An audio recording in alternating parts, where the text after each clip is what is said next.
السلام عليكم ورحمة الله وبركاته.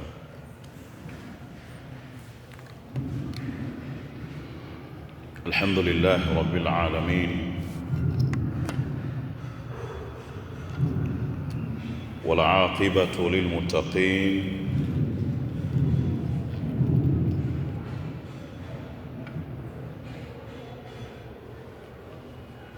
ولا عدوان إلا على الظالمين.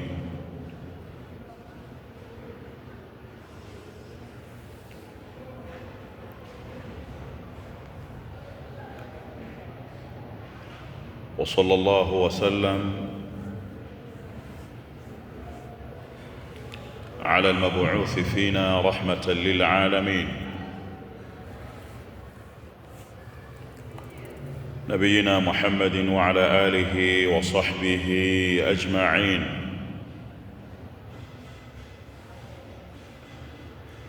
والتابعين لهم بإحسان إلى يوم الدين.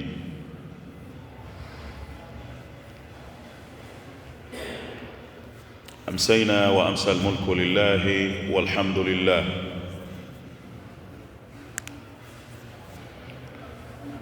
فاللهم ما أمسى بنا من نعمة أو بأحد من خلقك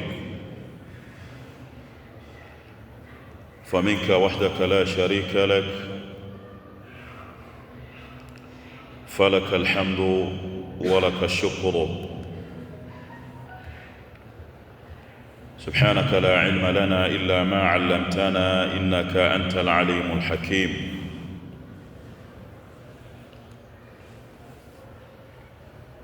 بعد يكم حميدي الله سبحانه وتعالى، لكم تكي سالنا سلام رسول الله صلى الله عليه وآله وسلم.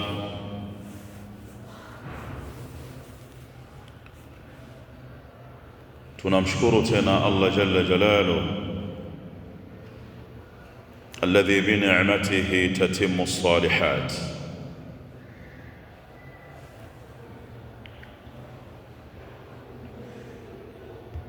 Leo ikiwa ni siku ya Alhamis ya tarehe 2 Ramadhan mwaka 1447 Hijria, tunaendelea na kile ambacho huwa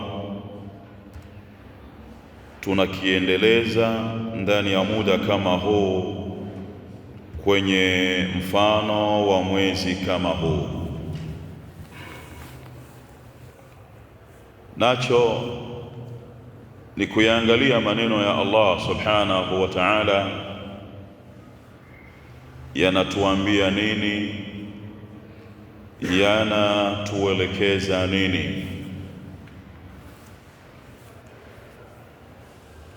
Natokea vikao mfano wa hivi vianze kwenye miaka takriban 2 iliyopita, bado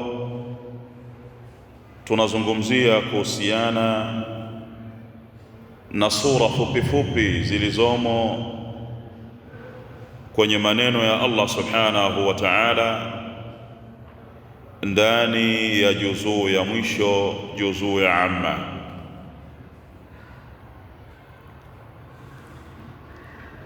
Na kwenye Ramadhani ya mwaka uliopita 1446 Hijiria, tuliishia kwenye suratul Asri, na kwenye Ramadhani hii insha Allahu taala tutaanza na suratul Humaza, ahadi pale ambapo Allah subhanahu wa ta'ala atatuwezesha kufika. Suratul Humaza suratun makiyatun biijma', ni sura iliyoshuka Makka kwa mapatano ya wanachuoni. Wa hiya 9 ayati, na suratu Al-Humaza ina jumla ya aya 9.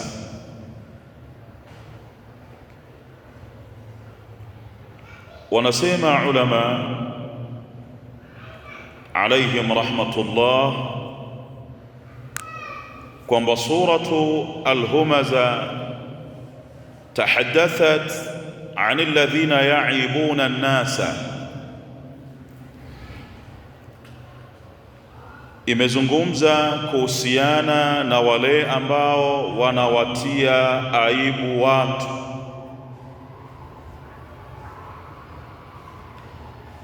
na wanazivunja heshima zao, bit'ani, kwa kuwatia dosari, walintiqasi,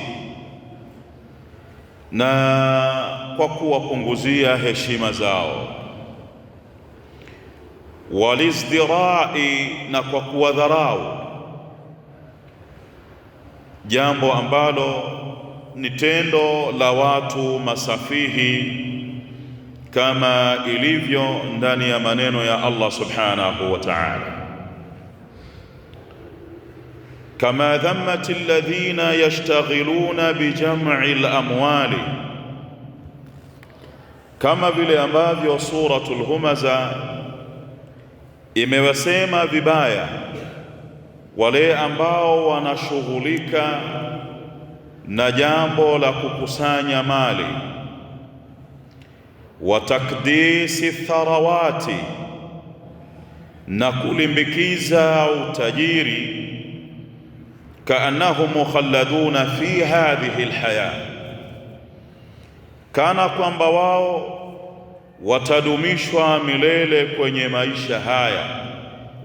Yadhunnuna lifarati jahlihim wa kathrati ghaflatihim anna almala sayukhalliduhum fi dunya, wanadhania kwa sababu ya ule ujinga wao uliopitukia na kwa sababu ya kughafilika kwao kwingi, anna almala, wanadhania ya kwamba mali itawadumisha wao milele katika ulimwengu huu.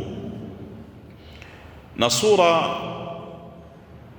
ikakhitimisha bidhikri aqibati haulai tu'asa al-ashqiya, ikakhitimisha kwa kuwataja hawa watu walioangamia waovu, haithu yadkhuluna naran,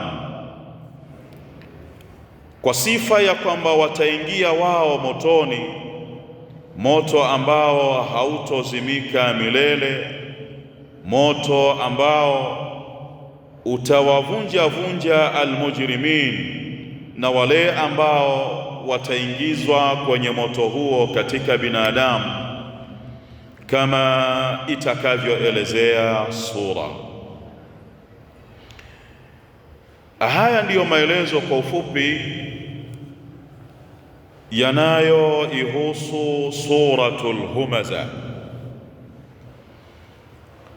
Bismillahir Rahmanir Rahim. Wailul likulli humazatin lumaza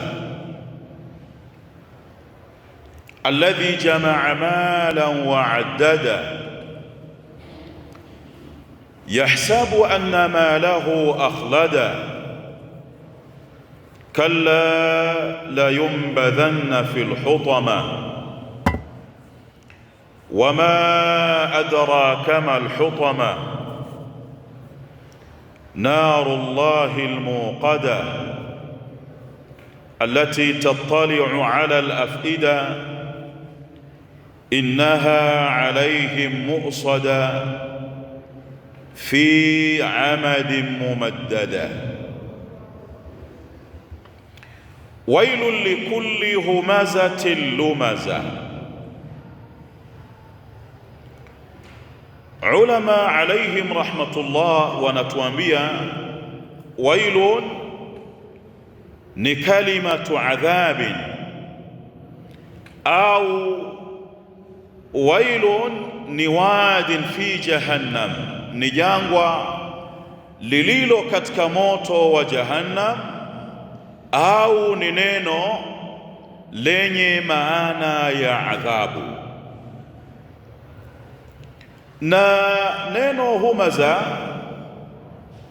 wakasema alaihim rahmatullah, alhammaz alladhi yaghtabu nnasa, ni yule ambaye anawasengenya watu, wayata'anu fi a'radihim, na anatia dosari kwenye heshima zao. Na wakasema jengo hili la neno humaza fu'ala yadullu ala li'tiyad, linajulisha juu ya mtu kuzoea. Fala yuqalu lu'anatun wa dhuhakatun illa lilmukthiri almu'tad, isipokuwa kwa yule ambaye ni mwenye kulikithirisha jambo, aliyezoea kulifanya hilo jambo. Na lumaza wakasema allamaz alladhi ya'ibu an-nasa wa yanalu minhum bilhajibi wal ain, yule ambaye anawatia aibu watu, wa yanalu minhum bilhajibi wal ain, ina maana pia anaingia kwenye heshima zao kwa kuwafanyia ta'ani, aidha bilhajibi, kwa kope zake, kwa maana macho yake na kope zake. Kumbeza mtu kuona kwamba unatumia macho au kope kutoa ishara juu ya kumdunisha mtu fulani. Ulama alaihim rahmatullah wanatuambia hii ndiyo maana ya lumaza au allammaz. Kwa hiyo neno hili alhumaza limetolewa maelezo mengi ni wanachuoni alaihim rahmatullah. Miongoni mwao ni Abdullah ibn Abbas radhiyallahu ta'ala anhuma, yeye kasema humazati lumaza ni ta'ani mi'yar, ni mtu mwenye kuwatia sana dosari watu, mwenye kuwatia sana aibu watu, na maana yeye ni mkosoaji sana. Waqala Rabi' ibn Anas alhumazatu yahamizuhu fi wajhihi, ni yule mtu ambaye anamtia mtu dosari mbele ya macho yake, kwamba wewe si lolote si chochote. Walumazatu min khalfihi, ni yule ambaye anamtia mtu dosari au aibu nyuma yake, na maana ikiwa yeye hamuoni. Waqala Qatada yahamizuhu wa yalmizuhu bilisanihi wa ainihi, ni mtu ambaye anamfanyia mtu ta'ani kwa kupitia ulimi wake na jicho lake. Wa yaakulu luhuma nnas, na anakula nyama za watu, kwa maana anasengenya. Wa yata'anu alaihim, na anawatia dosari. Alhasil, maneno haya mawili yamepewa tafsiri nyingi ni ulama alaihim rahmatullah kwa mujibu wa lugha ya Kiarabu. Kwa hiyo Allah subhanahu wa ta'ala anatuambia wailul likulli humazatin lumaza. Ikiwa wailun ina maana ya adhabu kali, tutatafsiri ya kwamba adhabu kali ni ya kila mwenye kuwatia aibu watu, mwenye kuwasengenya. Wailun ay adhabun shadidun, adhabu kali, likulli humazatin, ni ya kila mwenye kuwatia aibu watu, lumazatin, mwenye kuwasengenya. Ay adhabun shadidun wa halakun wa damarun likulli man yaibu nnasa wa yaghtabuhum wa yat'anu fi a'radihim, na anatia dosari kwenye heshima zao, au yalmizuhum sirran bi'ainihi, au anawatia dosari kwa siri kwa kupitia jicho lake, au hajibihi, au kwa kupitia kope zake. Wakhtalafu fi man nazalat hadhihi al-aya, wametofautiana ulama alaihim rahmatullah kuhusiana na yule ambaye imeteremka aya hii. Qala Muhammadu ibnu Ishaq, Muhammad ibnu Ishaq anasimulia ya kwamba ma zilna nasma'u anna surata al-humaza nazalat fi Umayyah ibn Khalaf al-Jumahi. Ma zilna nasma'u, hatukuacha kuwa sisi ni wenye kusikia ya kwamba surat al-humaza ilishuka fi Umayyah ibn Khalaf al-Jumahi, kwa bwana mmoja aitwaye Umayyah ibn Khalaf al-Jumahi. Wa qala Muqatil nazalat fi al-Walid ibn al-Mughira, sura hii ilishuka kwenye haki ya Walid ibn al-Mughira. Kana yaghtabu an-nabiyya sallallahu alayhi wa alihi wa sallam, alikuwa akimsengenya mtume alayhi salatu wassalam, min waraihi, kwa nyuma yake, wa yat'anu alayhi fi wajhihi, na alikuwa akimtia dosari, akimtia kasoro mbele ya macho yake.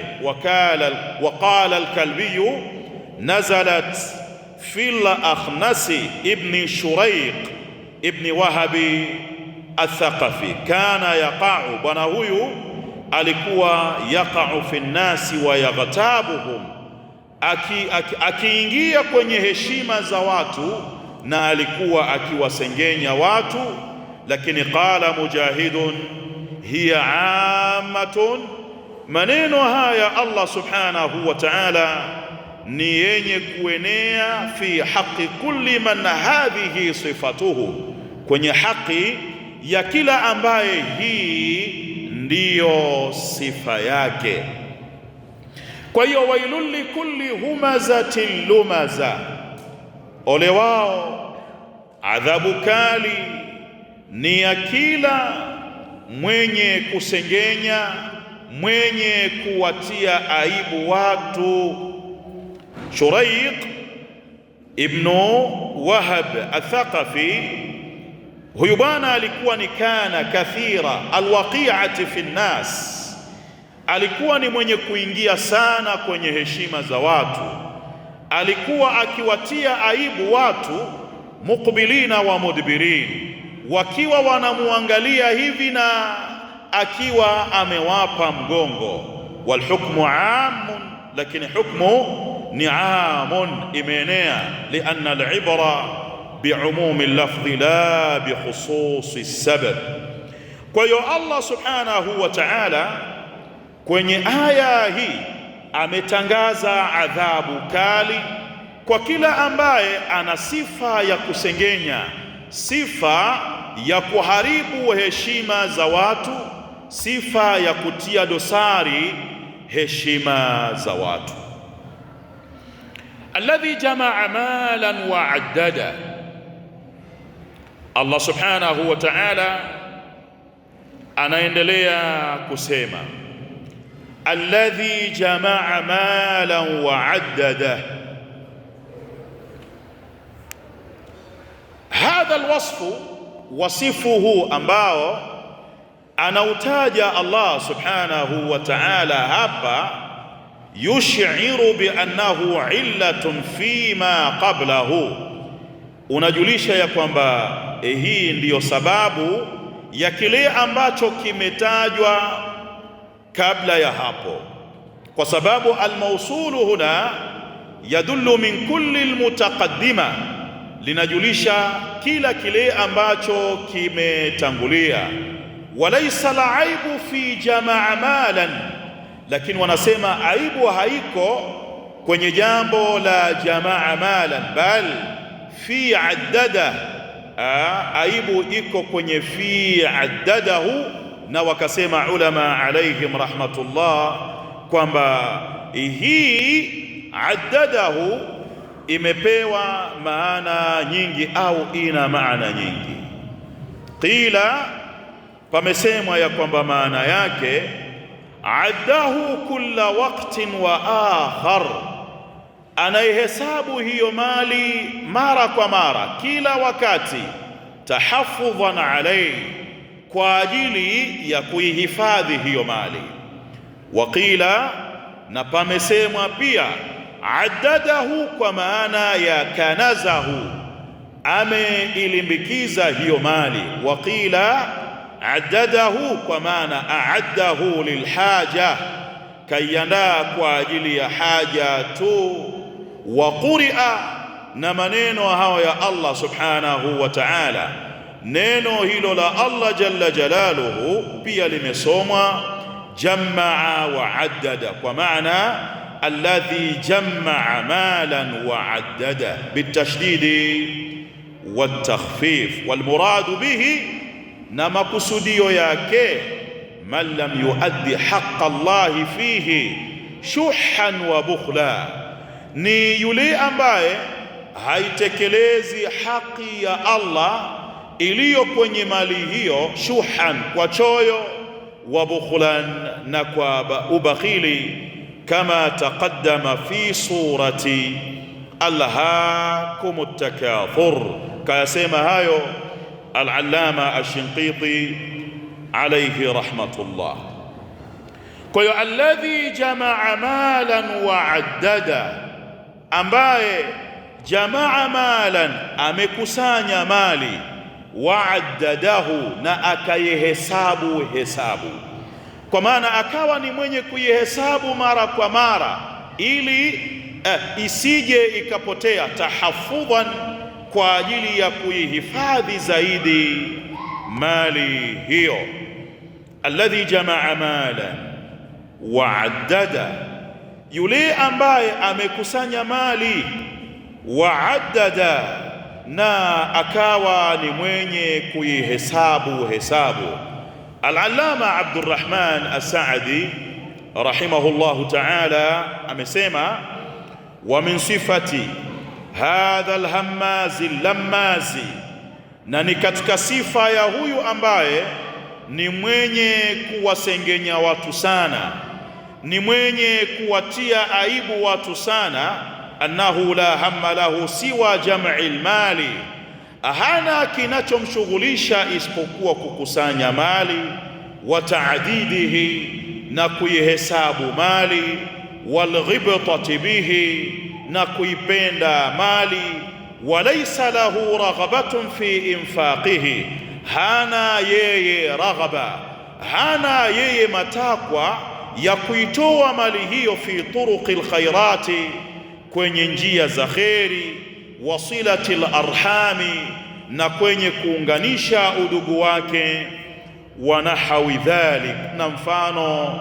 wa mambo kama hayo. Kwa hiyo alladhi jamaa malan wa addada, qala Muhammad ibn Ka'b, miongoni mwa maana yake, allahahu maluhu bin nahari, imemshughulisha yeye mali yake mchana, hadha ila hadha, hii kuiunganisha na mali hii. Fa idha kana al-lailu, unapofika usiku, nama kaannahu jifa, analala kana kwamba yeye ni mzoga, kana kwamba yeye ni mfu. Na ndicho kitu ambacho kinamimina juu yake asira za Allah subhanahu wa ta'ala na makemeo ya adhabu, liannahu kafara bilba'thi, kwa sababu yeye kakufuru kufufuliwa, kama qala sahibul janna, kama alivyosema sahibul janna, yule bwana aliyekuwa na bustani ambaye habari zake zimetajwa katika suratul Kahfi. Wa dakhala jannatahu, akaingia kwenye shamba lake, konde lake, bustani lake, wa huwa dhalimun li nafsihi, na hali ya kuwa yeye kaidhulumu nafsi yake. Qal, akawa ni mwenye kusema ma adhunnu an tabida hadhihi abada, sidhani ya kwamba shamba langu hili litamalizika milele, kwa maana litadumu milele. Wama adhunnu saata qaima, na wala sidhani ya kwamba kiyama kitakuwa ni chenye kusimama. Sina dhana ya kwamba kiyama kipo. Yahsabu anna ma lahu akhlada, yadhunnu, anadhania anna jama'ahu almala yakhluduhu fi hadhihi ad-dar. Anna jama'ahu almala, hakika kukusanya kwake mali, yukhliduhu fi hadhihi ad-dar, kutamdumisha yeye milele kwenye ulimwengu huu. Ulama alaihim rahmatullah wanatuambia, waalam, elewa ya kwamba anna akhladahu wa khalladahu bima'nan wahidin. Ukisema akhladahu wa khalladahu, hizi zote zina maana moja. Thumma fi tafsiri wujuhun, lakini kwenye tafsiri ya maneno haya Allah subhanahu wa ta'ala kuna njia nyingi. Ahaduha, yuhtamal, inawezekana ikawa maana ya maneno haya Allah subhanahu wa ta'ala an yakuna almaana tula almali amala, yani ule wingi wa mali, urefu wa mali aliyokuwa nayo ni jambo ambalo limempa yeye matumaini ya muda mrefu mpaka akapambaukiwa kwa sababu ya kuchupa mpaka, hata asbaha lifarati ghaflatihi, kwa kule kufurutu, yani kuchupa mipaka, kughafilika kwake na kurefuka matarajio yake, akadhania anna malahu, ya kwamba mali yake itamwacha yeye milele, aishi hapa ulimwenguni, hatokufa. Wa innama qala akhlada, na hakika si vinginevyo amesema akhladahu, walam yaqul yukhalliduhu, na wala hakusema yahsabu anna malahu yukhalliduhu, lianna almurada yahsabu hadha alinsanu, kwa sababu maksudio anadhania ni kwamba anadhania huyu mwanadamu anna almala, ya kwamba mali itadhamini, dhamina lahu alkhuluda, itadhamini kwake yeye kuishi milele. Wa a'tahu al-amana min al-mauti, na itakuwa imemsalimisha yeye na kufa. Kaannahu hukmun qad furigha minhu, ni kana kwamba hiyo ni hukmu ambayo tayari imeshamalizwa kutolewa. Walidhalika dhakarahu ala al-madhi, kwa ajili hiyo basi dhakarahu ala al-madhi, imetajwa hali hiyo kwa kutumia kitendo cha wakati uliopita, akhladahu, na wala sio yukhallidu. Walidhalika dhakarahu ala almadhi. Qala Alhasan, amesema Alhasan, wa la'allahu Alhasan Albasri, ma ra'aytu yaqinan, sijapatapo mimi kuiona yaqini ambayo haina shaka ndani yake, yaqini ambayo haina shaka ndani yake, alafu yaqini hiyo inafanana zaidi na shaka ambayo haina yaqini ndani yake, kama kifo. Ina maana kifo ni yaqini ambayo haina shaka, lakini ndiyo yaqini ambayo kwa namna ya watu wanavyoamiliana na yaqini hiyo ni kana kwamba ni yaqini ambayo ina shaka ndani yake. Thaniha, sehemu ya pili ya tafsiri ya aya hii ya amalul a'mal almuhkama ni kwamba yahsabu anna malahu akhlada, kwa maana anatenda matendo yaliyo madhubuti kama kujenga nyumba imara. Amala man yadhunnu annahu yabqa hayya, utendaji wa yule ambaye anadhania ya kuwa yeye atabaki kuwa hai, au li ajli an yudhkara bisababihi ba'da almaut, au kwa ajili aje kutajwa kwa sababu ya hayo anayoyatenda baada ya kifo. Lakini maana ya tatu, yahsabu anna malahu akhlada ahabba almala hubban shadida, amependa mali mapenzi makubwa mno, hata atakada annahu, mpaka akawa na itakidi ya kwamba yeye inintaqasa mali amutu, kama mali yangu itapungua mimi ndio ninakufa. Falidhalika yahfadhuhu, kwa ajili hiyo ndiyo maana anaihifadhi hiyo mali yake, minan nuqsani, kutokana na kupungua, liyabqa hayyan, ili aendelee kubaki kuwa hai. Kisha shekhe akasema, wa hadha ghairu ba'idin min i'tiqadi al-bakhil, na hili jambo hili haliko mbali sana kwenye itikadi ya mtu aliye bakhili. Kila kitu huwa kina itikadi yake, hata vyama hivi vya kisiasa vina itikadi yake. Kwa hiyo hata utajiri ambao watu wanao una itikadi zake pia vile vile, kama dini ilivyokuwa na itikadi kwenye mambo kadhaa wa kadhaa. Kwa hiyo miongoni mwa itikadi za watu ambao ni mabakhili, wao wanaitakidi ya kwamba mali zao zikipungua tayari wanaingia kaburini kwa sababu ya ule ubakhili waliokuwa nao. Na ndio maana unaweza ukakuta yeye yupo, linatangazwa jambo la kutoa, jambo ambalo yeye peke yake ana uwezo wa kulimaliza, na wala hilo lisiharibu chochote kwenye bajeti yake wala kwenye uchumi wake, lakini kwa sababu ya ubakhili hawezi akatoa zaidi ya kile ambacho anatoa mtu wa kawaida, tena kama atafanikiwa kutoa. Rabiuha, maana ya nne ya kwamba yahsabu anna ma lahu akhlada, shekhe anasema anna hadha ta'ridun bil amali salih. Hii ni ta'rid, ni ishara ya kuwahamasisha watu watende matendo yaliyokuwa mema, wa annahu huwa alladhi yukhallidu sahibahu, na kwamba amali zilizokuwa njema ndizo ambazo zitamdumisha mtu milele, fi dunya bidhikri, katika ulimwengu huu kwa yeye kutajwa, bidhikri biljamili, kutajwa kwa uzuri. Kwa hiyo yahsabu anna ma lahu akhlada, ay yahsabu bijahalihi, anadhania kwa ujinga wake, anna ma lahu akhladahu fi dunya, kwamba mali yake itambakisha duniani.